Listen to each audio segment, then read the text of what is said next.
Hey, welcome back. I recently purchased a bunch of knives, and one of those was the Demco AD22, which is a custom Demco. Only about 25 of these made, I believe.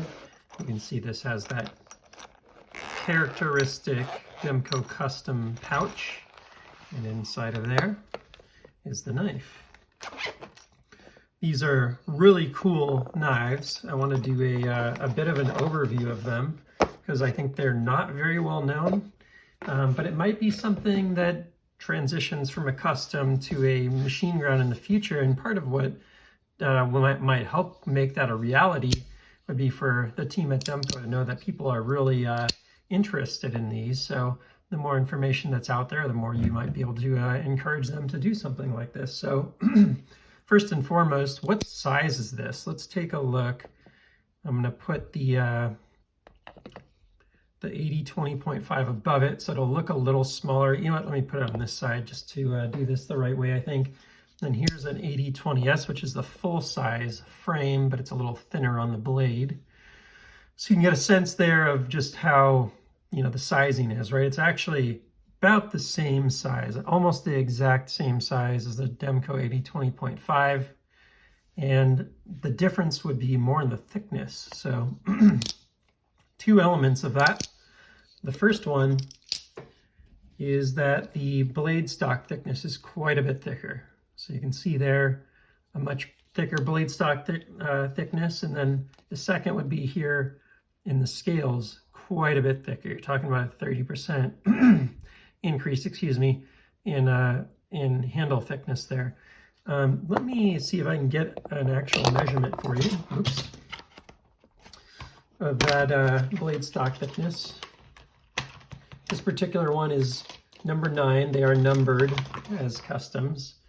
I've had these actually for years, but you've never seen them on the channel because I never put batteries in it.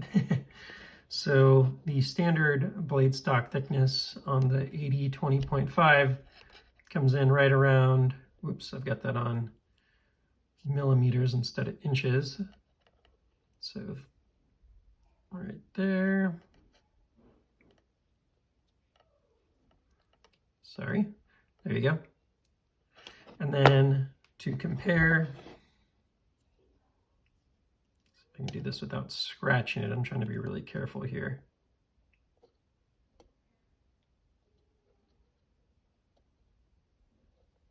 Okay, so definitely a bit thicker there.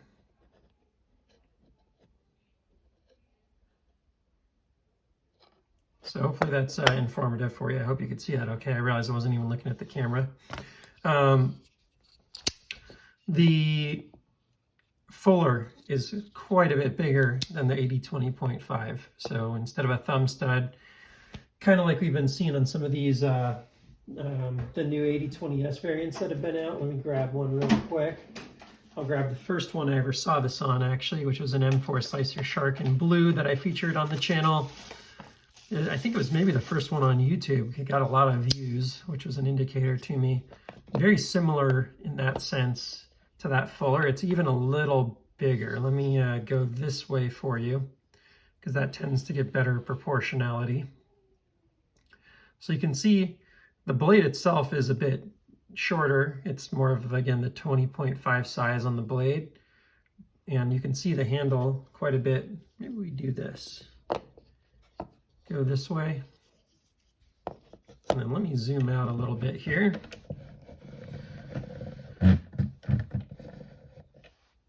Which I know is a little disorienting because of what I'm doing, which is putting up a tripod. But you can see really the difference in size here. And I think this is, this is going to be a little bit of a slower, more information forward video. But you can really see we got about the same size as the 20.5, but then the 20S being much bigger. But on the blade, you can see similar height, maybe a little taller at the base than the 20.5, and maybe the similar size base here, but it narrows down quite a bit more.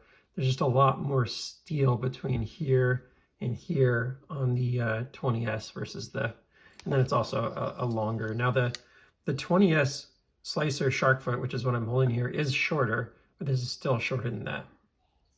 Now you can see this has like a satin hand ground blade on it, which is really cool. The other thing I really noticed that stood out to me when I first handled it, but I didn't call it out, I think, on my unboxing video, is that even compared to this full-size 20S, look how much bigger the area where your finger can go in for the shark lock is. So on this one, you kind of get blocked by this back panel here, or the back of the cutout here. That kind of hits your finger when you're trying to access the lock, which is fine because the lock generally goes up and out anyways of the frame. But it is kind of nice here where you can kind of dig in. You can see even the angle of the lock is different. It's more ramped, different kind of jimping. And it does make a really consistent engagement that I'm really impressed with. Just makes it very easy to get in there. The knife is very nunchuck-like. It just has really good feel to it, really good sound to it. The resonance in the carbon fiber scales is really interesting. So let's take a little bit of a closer look at the knife itself. You know what, I'll just go back down a little bit here. Sorry for the ups and downs. I think the lighting's actually a little better down here than it is if I had to pull the knife up to the camera. You can see in here, number 9, HD is hand ground in 2022. And this is just a slab of fat carbon on the scale. No patent number on the shark lock there, very early custom kind of variant there. And look at the inflection of light and stuff on the scales. It's really cool. You can see it sort of hides away, but you can tell by the pattern, almost this kind of like carbon mascus pattern, that there's actually these little cutouts in here, and they have a really nice tactile feel in the hand. Really, really nice feel here. Let me see if I can get a really good angle to show them. It's kind of hard to see. They sort of blend away, but hopefully you can see them up here. It's probably the easiest place to see them. And they really just, man, they really nailed it on this handle. It's really good here in the normal position. I feel so secure. And then it also has a little choke up point. It's maybe even smaller than the 20.5. Nah, it's similar, but maybe even a little smaller than the 20.5 choke up point. You know, if they end up making a machine ground version, things may vary and change and whatnot, but there's a little choke up point there. But man, for the draw cuts and everything, like this thing is such an ultimate EDC. I'd love to carry it. I gotta always think about how I want to do a expensive custom knife like this, and that was just bad handling there on my Spidey Flicks. But man, this thing makes me want to just have it in hand all the time. It just feels so good in hand. That's one of the biggest surprises. It is definitely a big pocket clip, and you feel a tiny bit of a hot spot, but it's so minor. It's really a very minor hot spot, but it is a little bit there versus, you know, these old, basic ones. They're not deep pocket, and they really just kind of fade away in your hand. You really can't feel that pocket clip at all, which is really nice. Love the deep pocket. Love the ambidextrous deep pocket at that, the way they did it here, so it can just flip over. And I think it's titanium if I had to guess, but let's double check. Yeah, titanium there. Is everything titanium? No, the hardware on this is, yeah, it's steel hardware. But is it a titanium shark lock? No, steel. Okay. Just keeping it honest, making sure. Love the jimping. It's really aggressive. It's really sharp. If there's a place that I don't mind things being a little sharp, it's the jimping, because that's where you really want to, that's the last place you want to slip, right? So I don't want the edges to be quite as sharp as they are, but I like the inside of this being as sharp as it is, because it really keeps your finger on the blade when you're trying to hold on to it, whether here or here. So that's really impressive to me, and something that I didn't realize I liked so much until I felt it on this knife. Feels just really good. what else is there to note? The thickness I mentioned is certainly notable. It is, you know, a slab of fat carbon. Not sure what they would do on like a production kind of build, but that is definitely not for everyone. I haven't gotten to try it in the pocket. Maybe I'll just throw it in there for a second here and just give you my quick impression. Not bad over the pocket material. Although it's contoured, I don't feel the weight or the knife too much in there. So because it's so smooth, I think the feel in the pocket is still really good. Now, I did do a weigh-in on the last video, but it can't hurt to do it again here because you may have missed that. Sorry for this being all dirty here. Need to do a little dust cleanup at some point here. And that's coming in at 4.21 ounces. So to compare, here's a full tie 80-20.5, so very similar weight to the full tie. Here's a G10, so a bit heavier than the G10 80-20.5. Just for fun, let's throw the Timascus on there. 4.33, so the Timascus actually outweighs it. Gosh, what a cool variant, by the way. Maybe we'll leave this one out for this. And then here's a thumb stud version of an 80-20S, and that's going to be a full ounce heavier to compare. And I would throw this on here, but this thing has a max 7 ounces, and this knife's about 7 1/4. So that's too much on the full size 80-20 there. But I wanted to use my more exact scale for the sake of this weigh-in. By the way, one quick thing to note, 80-20S 5.27, 80-20S without the thumb stud 5.26 in this case. There are random variants, whether it's the type of scale, there are a lot of different elements here, but different elements of the jimping, the way that the blade steel is. Sometimes I see these as much as a 1/4 ounce lighter than the other variants, and sometimes I see these as being like the same weight. It's like one of the weirdest things how it all works, but yeah, worth noting that there's some interesting nuance to the 80-20S lineup in terms of weight. So let's get this out of here. You know, this is the most expensive 80-20.5, also Taiwanese made as the regular ones are, that was ever made. It's the full Timascus, full dress, both sides Timascus scale 80-20.5 with 3V blade steel. It's certainly, I'd say, the closest thing in my collection from a Demco perspective to this knife. And the reason I say that is because this tactile feel of the scale is just so good. It's so smooth. The thickness in hand feels so good. So I think it'd be kind of cool to just put these sort of side by side too, and show that. By the way, you may have noticed here that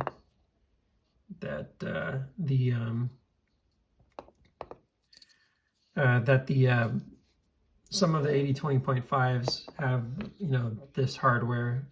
Pretty much all, I'd say all of the customs, not pretty much, all of the customs are going to have the bigger hardware, but some of the 20.5s have that as well to match the bigger knives that have the more premium hardware, like the full size 80-20. Just throwing a little fact in there for some of the folks that may not have watched many of the other videos from my channel and or don't know the Demco lineup quite as well, but you're going to pretty much see this. You are going to see this on all the customs for sure. In the 80-20, 80-22, 80-20, 80-20S, all those are in, you know, basically the customs, they're all going to have the same big hardware. The rollout with thumb is really, really nice on this. Just a lot of room in here to get into it. And the fuller just feels really good. It is a really good fuller with a lot of different ways to deploy it. You can go high in the fuller, low in the fuller. Of course, then I feel it. And man, someone badder ass than me could probably even somehow reverse flick or front flip this thing, but I can't do it. It's possible. It might be possible. Let's see. Nah, I don't know. Maybe not. I've seen people front flip knives that I just could never even imagine doing though, so you never know. I think on the first video I did like a 2-finger spike flick, which I don't know if that's a good idea. It might be dangerous, but anyways. Very nice on the finish and just the overall feel of the knife, the balance of the knife. Everything just feels very intuitive on this, is what I'm noticing. And I was not expecting it, but the balance is really good. And I was not expecting it, but this has quickly become my favorite of my Demcos. I honestly did not expect that to happen. I had just recently gotten the Demco AD22 Compact, which was what I thought was one of my grail kind of Demcos. And I really do love this knife, don't get me wrong. But man, that knife right there, from like one of the things I really do love in knives, I do love collectible knives, obviously, but one of the things I love in knives is a knife that I just think is really, really good. And as good as this one is, I just have to say that this AD22 is better in terms of like it's being so light, the blade shape, the deployment of it. This thing almost just feels like an old muscle car, like a 69 Camaro. And then you got, I don't know what all this stuff is flying out of here. Probably from my fingers or something on here, fingernail or something. It feels like a 69 Camaro of knives, right? Full weight titanium. It's certainly reduced versus the full size one on this Demco AD22 Compact Custom. But man, this thing feels light, balanced. Just, this thing's balanced too, don't get me wrong. This is a great knife. Still, again, these are like my top 2 favorites. So I'm comparing it to like literally what I thought was my favorite Demco ever made.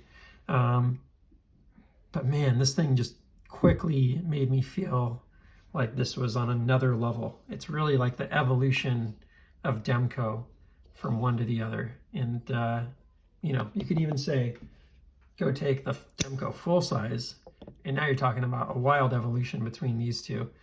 And to further emphasize it, I'll put that one in front because of the angle of the camera, and you'll further see the evolution showing itself. And the size of these two alone, I can't even barely fit this one on the screen right now.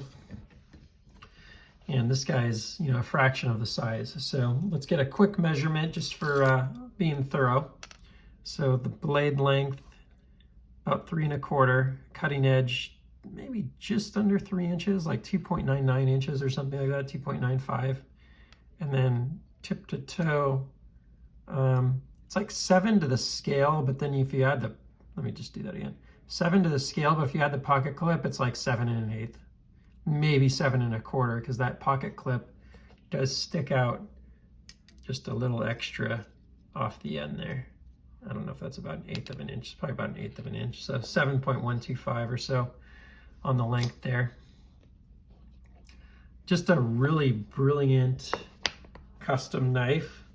One that I really hope, and they've talked about this, they are talking about potentially creating a machine ground version of this. It's one I really hope that they take into a production version, especially if it's made in the US. I think that would just be so cool. If they do it in Taiwan, it'll be awesome also, because they have just proven time and time again that these Taiwanese versions are awesome and come super high quality, come with a great edge and great quality. You can see how hard I use mine all the time. I put it through the ringer, opening packages and stuff, and you know, whatever I want to do with it, I treat that one like dirt.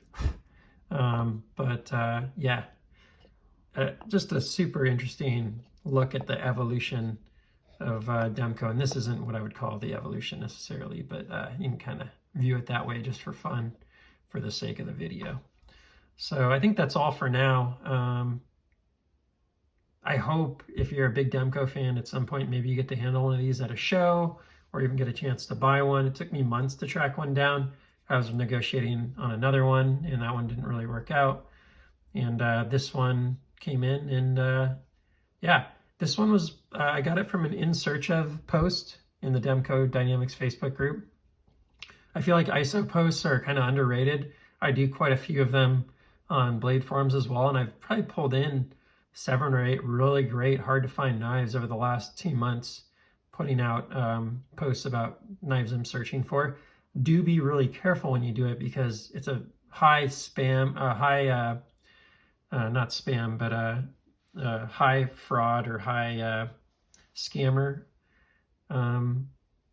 situation, where a lot of scammers that don't want to have to put up a whole ad and draw a lot of attention to themselves, they'll say PM sent there, and they can kind of skid under the radar, and they will go after ISO posts. So just do your diligence. If you go do that, be extremely thorough with either a validation from a reputation-based website like Blade Forums or Reddit, or get a FaceTime with the person showing you that they have the knife in their possession. Take that extra level of validation if you're going to do an ISO post, because it is a very high incidence of scammers. So you don't want to lose, especially if you're going for something like that, you don't want to lose thousands of dollars, right? So hope you enjoyed this one as much as I did. It's a really cool knife, Demco AD22, just something to have on the radar, and glad to get a little information about it out into the community. So all for now. Please like, subscribe, and I will see you on the next one. Take care.